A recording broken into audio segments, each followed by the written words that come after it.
Here we have the grave of Zebulon Montgomery Pike.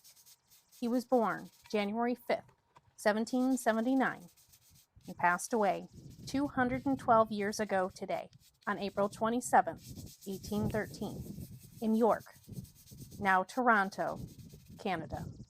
He was an explorer, War of 1812 United States Army general. He was most remembered for his discovery of Pike's Peak in 1806. While Lewis and Clark explored the northwest United States, he explored the upper Mississippi River. He would later explore what is now the southwest portion of the United States. Born in Lamington, New Jersey, he was the second of 8 children and the only one to grow to adulthood. At the time of his birth, his father, also named Zebulon Pike, was an officer in George Washington's Continental Army, which was then fighting the British in the American Revolution.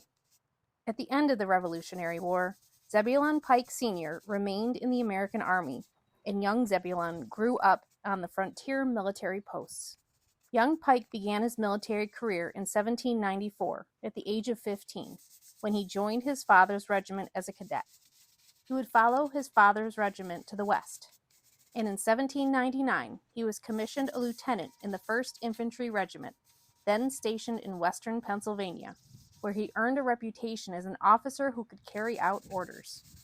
In 1803, when President Thomas Jefferson sent Lewis and Clark to explore the northwest United States, after purchasing the Louisiana Territory from France, General James Wilkinson sent Pike to explore the Mississippi River to discover its headwaters. Pike's discoveries were important to the growing nation, although they were overshadowed by the excitement caused by the Lewis and Clark expedition. 2 years later, he was sent up the Red River, which some people thought might provide an all-water route to the Pacific Ocean, and also to determine the extent of the Spanish fortification along the Texas-New Mexico Spanish boundary with the United States.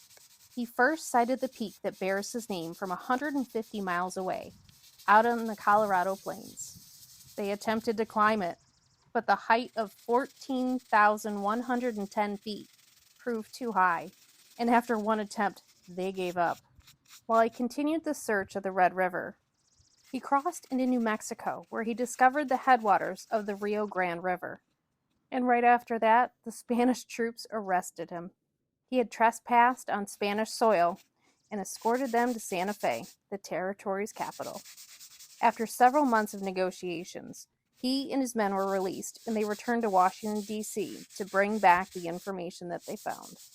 At one point, he was accused of involvement in a scheme involving Aaron Burr, yes, that one, and James Wilkinson to establish an empire in the Southwest. But they did some investigations, and he was innocent. He was offered a promotion that he almost didn't take.